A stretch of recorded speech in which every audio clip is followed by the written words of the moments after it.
রাত 2:17। নিশ্চিন্তপুর স্টেশনের পুরনো ঘড়িটা তখনও টিকটিক করে চলছিল, কিন্তু প্ল্যাটফর্মে আর কোনো শব্দ ছিল না। শুভ দাঁড়িয়েছিল প্ল্যাটফর্ম নম্বর 1-এর একদম শেষ প্রান্তে। তার চোখ স্থির হয়েছিল রেলের লাইনের দিকে, কারণ সে যা দেখতে পাচ্ছিল সেটা তার বিশ্বাসের বাইরে। দূরে অন্ধকারের ভেতর দিয়ে একটা ট্রেন এগিয়ে আসছিল, কিন্তু ট্রেনটার কোনো আলো ছিল না, কোনো শব্দেও ছিল না।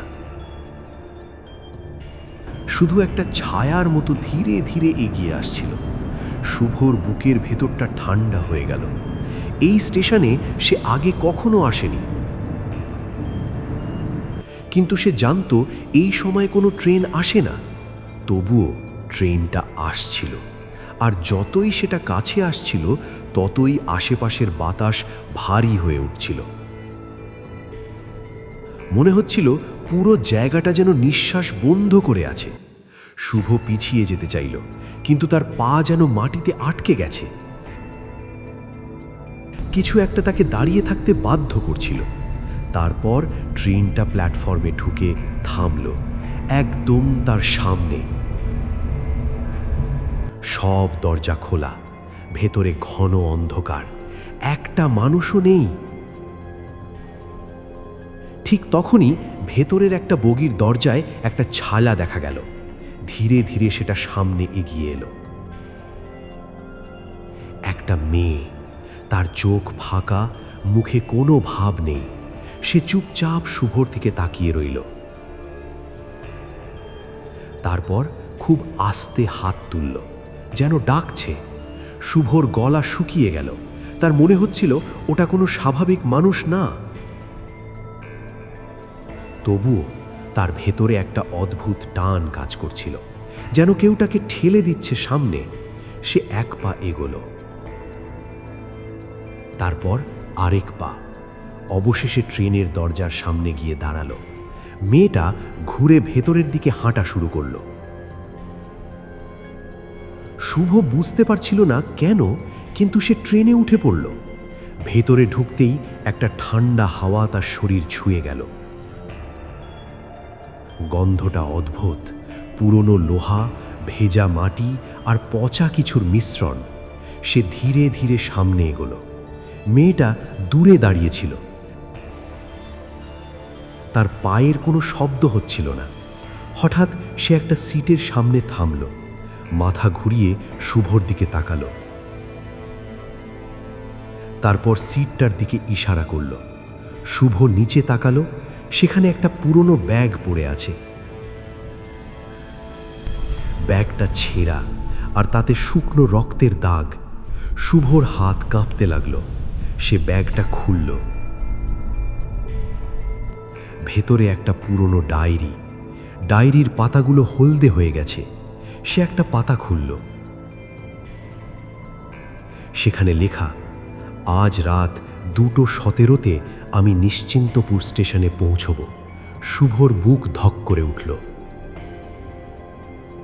কারণ নিচে যে নামটা লেখা সেটা তার নিজের। শুভ। তার মাথা ঘুরে উঠল। সে দ্রুত পাতা উল্টাতে লাগল। প্রতিটা পাতায় একই কথা, একই সময়, একই জায়গা,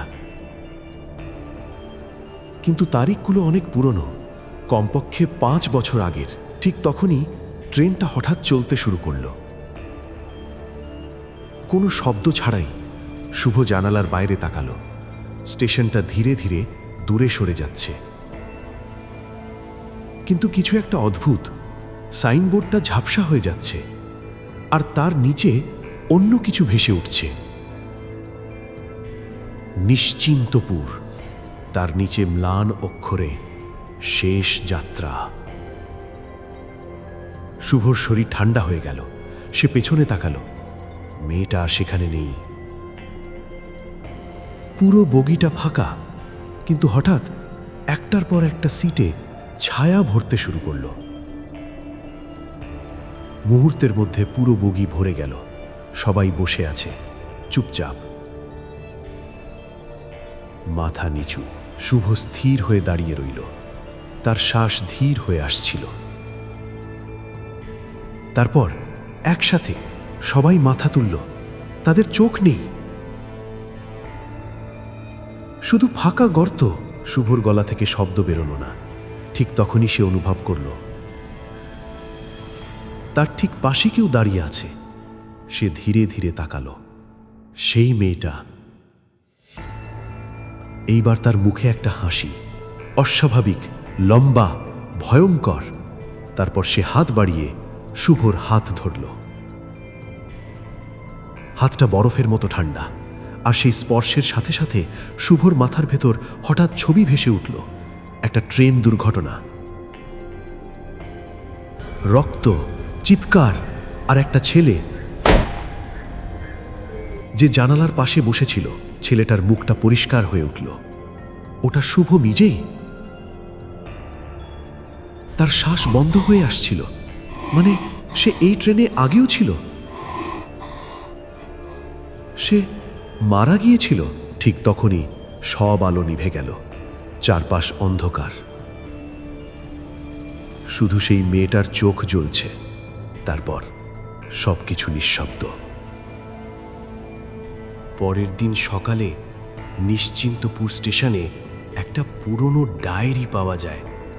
ডায়েরির শেষ পাতায় লেখা, আমি আজ আবার ফিরে এলাম, কিন্তু এবার আমি নামতে পারবো না। নামের জায়গায় লেখা শুভ। কিন্তু আশ্চর্যের ব্যাপার, এই নামের কোনো মানুষ কখনো ওই এলাকায় নিখোঁজ হয়নি। তবুও স্টেশনের পুরনো রেকর্ডে একটা ট্রেন দুর্ঘটনার কথা পাওয়া যায়।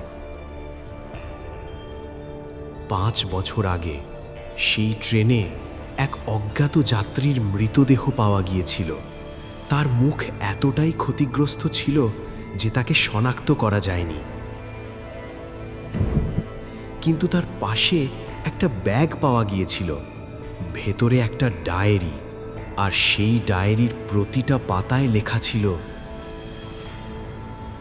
রাত 2:17 নিশ্চিন্তপুর স্টেশন। তারপর থেকে মাঝে মাঝে ঠিক একই সময়ে স্টেশনে একটা ট্রেন আসে, কোনো শব্দ ছাড়াই, কোনো আলো ছাড়াই।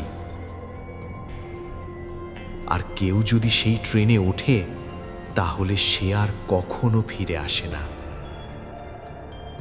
প্রতি সপ্তাহে নতুন নতুন ভয়ঙ্কর গল্প শুনতে এখনই আমার এই চ্যানেলটা সাবস্ক্রাইব করো, আর ভিডিওটা লাইক করতে ভুলবে না।